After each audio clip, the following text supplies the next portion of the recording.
प्रश्न 5। प्लेटो के शिक्षा सिद्धांत का आलोचनात्मक परीक्षण कीजिए। Critically examine Plato's theory of education.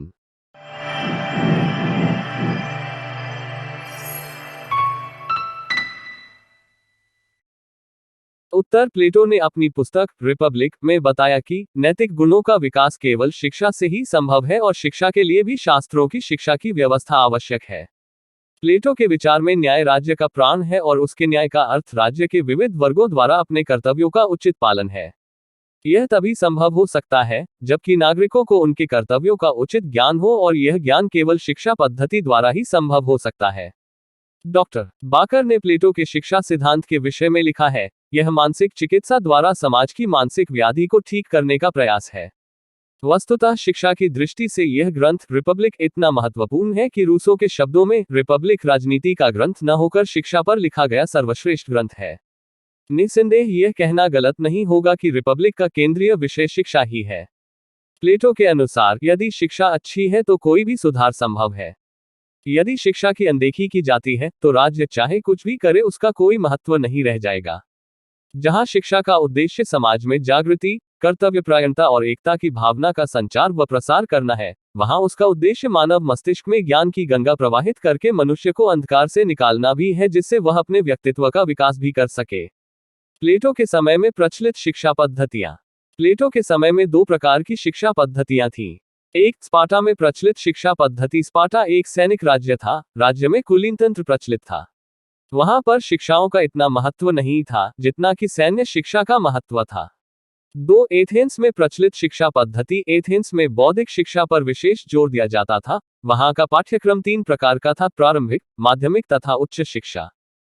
क्या बात है सर, क्या बात है सर, क्या बात, ये बात है, अरे सर क्या बात है। प्लेटो की शिक्षा योजना। प्लेटो ने अपने समय में प्रचलित स्पार्टा एवं एथेंस दोनों नगरों की शिक्षा उपलब्धियों के गुणों और दोषों को देखा था। उसकी दृष्टि में यद्यपि एथेंस की शिक्षा अच्छी थी, फिर भी उसमें गंभीर दोष यह था कि उस पर राज्य का कोई नियंत्रण नहीं था। स्पार्टा एक सैनिक राज्य था, इसमें शिक्षा पर नहीं, सैनिक शिक्षा पर राज्य बल देता था। प्लेटो शिक्षा द्वारा राज्य में बौद्धिक और शारीरिक दोनों प्रकार की शिक्षा में समन्वय चाहता था। इसलिए एक ओर वह शिक्षा को अनिवार्य बनाना चाहता था, वहीं दूसरी ओर वह शिक्षा पर राज्य का नियंत्रण चाहता था। अनिवार्य तथा राज्य द्वारा नियंत्रित शिक्षा एथेंस के लिए नई बात थी। सेबाइन का इस संबंध में कथन है कि हम उसे जनतंत्रीय प्रथा की एक समालोचना कह सकते हैं, जो प्रत्येक व्यक्ति को अपने बच्चों के लिए ऐसी शिक्षा खरीदने की स्वतंत्रता देती है जो या तो अच्छी लगती हो अथवा जो बाजार में उपलब्ध हो। प्लेटो की शिक्षा पद्धति की विशेषताएं। प्लेटो की शिक्षा पद्धति की प्रमुख विशेषताएं निम्नलिखित हैं। 1. शिक्षा अनिवार्य और राज्य के नियंत्रण में होनी चाहिए। 2. स्त्री पुरुष दोनों के लिए समान शिक्षा होनी चाहिए। 3. शिक्षा उद्देश्यपूर्ण होनी चाहिए। 4. प्लेटो राजनीतिक शिक्षा पर बल देता है। 5. प्लेटो सैद्धांतिक और व्यवहारिक दोनों प्रकार की शिक्षा पर समान बल देता है। 6. प्लेटो के अनुसार शिक्षक व विद्यार्थी में उचित संबंध होना चाहिए। 7. प्लेटो ने अपनी शिक्षा योजना में उत्पादक वर्ग का उल्लेख नहीं किया है। 8. शिक्षा का लक्ष्य दार्शनिक शासक का निर्माण करना है। शिक्षा का पाठ्यक्रम। प्लेटो की शिक्षा योजना आयु भेद के अनुसार है, इसलिए उसने अपने पाठ्यक्रम को इस प्रकार निर्धारित किया था: क प्रारंभिक शिक्षा तथा ख उच्च शिक्षा।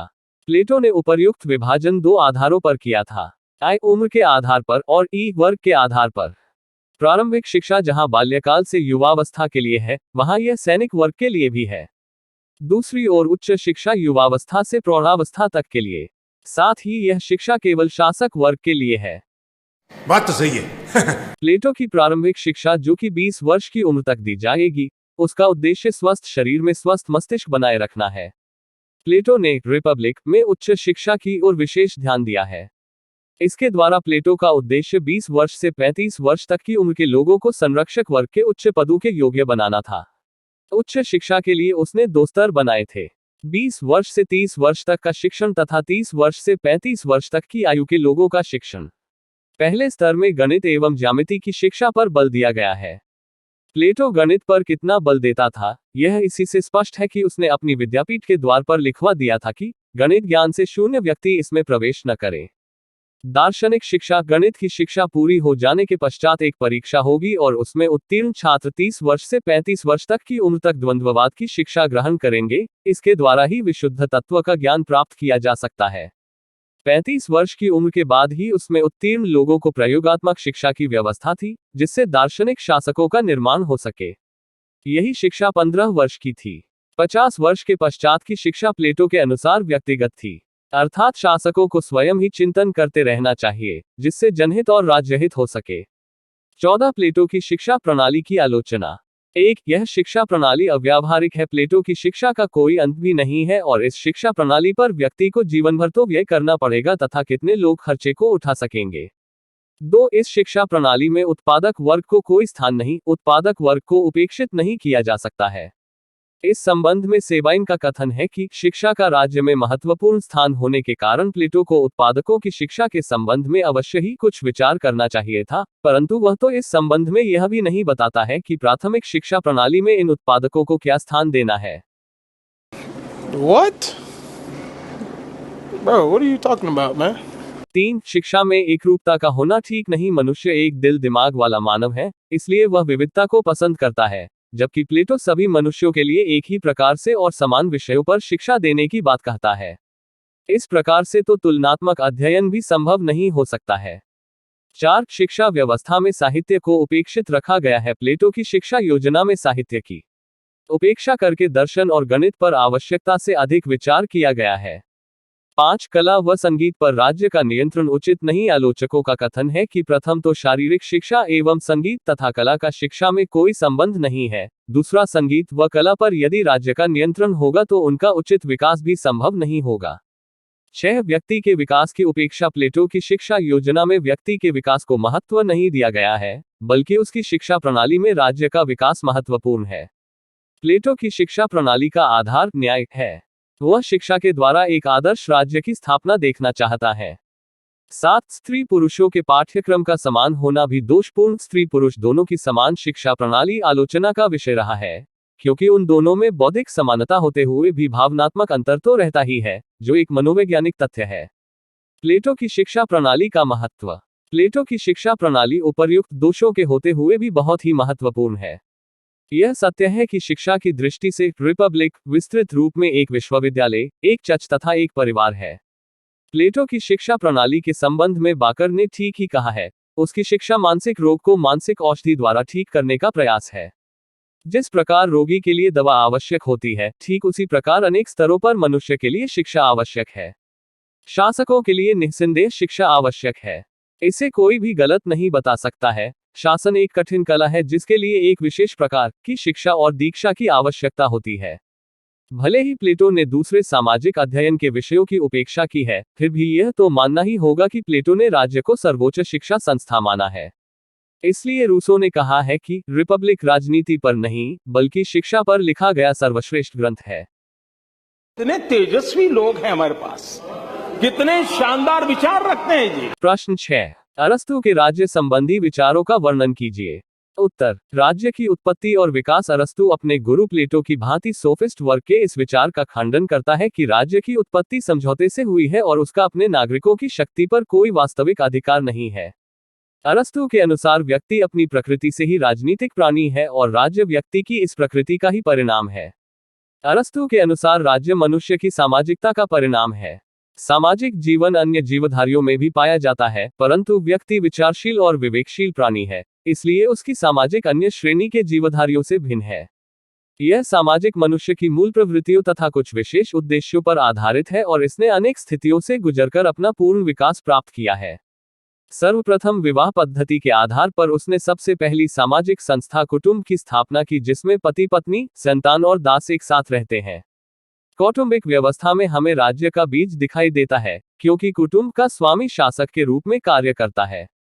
कुटुंब स्वाभाविक समुदाय है, क्योंकि वह संतानोत्पत्ति और सुरक्षा की आवश्यकताओं को पूरा करता है। परंतु व्यक्ति केवल सुरक्षा ही नहीं चाहता, उसकी अन्य अनेक भौतिक तथा आध्यात्मिक आवश्यकताएं हैं। इसलिए कुछ कुटुंब मिलकर गांव का निर्माण करते हैं। ग्राम के द्वारा व्यक्तियों के पारस्परिक झगड़े निपटाने और उनके सामूहिक जीवन व्यतीत करने का प्रबंध किया जाता है। ये बड़ी अच्छी बात कही आप। लेकिन ग्राम भी व्यक्ति की सभी भौतिक, बौद्धिक और नैतिक आवश्यकताएं पूरी नहीं कर पाते। अतः ग्रामों के सम्मिलन से नगर राज्य का जन्म होता है। राज्य सुरक्षा और न्याय प्रदान करने की आवश्यकता ग्राम की तुलना में अधिक अच्छे प्रकार से पूरी करता है और यह व्यक्ति की बौद्धिक एवं नैतिक शक्तियों को भी अधिक अच्छे प्रकार से विकसित कर सकता है। अतः नगर राज्य व्यक्तियों का अंतिम और पूर्ण एवं श्रेष्ठतम समुदाय है। इस प्रकार अरस्तु के अनुसार कुटुंब से ग्राम और ग्राम से राज्य अस्तित्व में आए। उसके द्वारा दी गई राज्य की परिभाषा भी यही बताती है। उसके अनुसार राज्य कुलों और ग्रामों का एक ऐसा समुदाय है जिसका उद्देश्य पूर्ण और आत्मनिर्भर जीवन की प्राप्ति है। राज्य का स्वरूप और विशेषताएं। राज्य का स्वरूप और उसकी विशेषताओं का अध्ययन निम्नलिखित शीर्षकों के अंतर्गत सुगमता से किया जा सकता है। 1. राज्य स्वाभाविक समुदाय है। अरस्तु का विश्वास है कि मनुष्य एक राजनीतिक प्राणी है और राज्य एक स्वाभाविक समुदाय है। राज्य मानव के भावनात्मक जीवन की अभिव्यंजना है और इससे अलग रहकर व्यक्ति अपने जीवन के लक्ष्य की प्राप्त नहीं कर सकता। राज्य परिवार का ही वृहत रूप होने के कारण यह भी वैसे ही स्वाभाविक है जैसे कि परिवार। व्यक्ति विकास का जो कार्य परिवार में प्रारंभ होता है, उसकी पूर्ण सिद्धि राज्य में ही की जा सकती है। इस प्रकार राज्य सामाजिक जीवन के विकास की अंतिम व्यवस्था है। सेबाइन के अनुसार जिस प्रकार बजुफल एकोन के लिए बंजू ओक वृक्ष में विकसित होना स्वाभाविक है, उसी प्रकार मानव प्रकृति की उच्चतम शक्तियों का विकास राज्य में होना स्वाभाविक है। राज्य स्वाभाविक होने के साथ साथ मनुष्य के लिए आवश्यक भी है। व्यक्ति के लिए राज्य का अस्तित्व उतना ही आवश्यक है जितना कि परिवार में व्यक्ति की कुछ भावनात्मक और कुछ आर्थिक आवश्यकताएं पूरी होती हैं। ग्राम इनके अतिरिक्त कुछ और आवश्यकताओं की पूर्ति करता है, परंतु मनुष्य का पूर्ण बौद्धिक और नैतिक विकास राज्य में ही संभव है। इस प्रकार अरस्तु अपने इस निष्कर्ष पर पहुंचता है कि राज्य का उदय जीवन के लिए हुआ और सज्जीवन के लिए उसका अस्तित्व बना हुआ है। समझ रहे हो? 2. राज्य व्यक्ति से पूर्व का संगठन है। State is prior to individual. अरस्तु ने राज्य के प्रश्न पर विचार करते हुए कहा है कि राज्य व्यक्ति से पूर्व का संगठन है।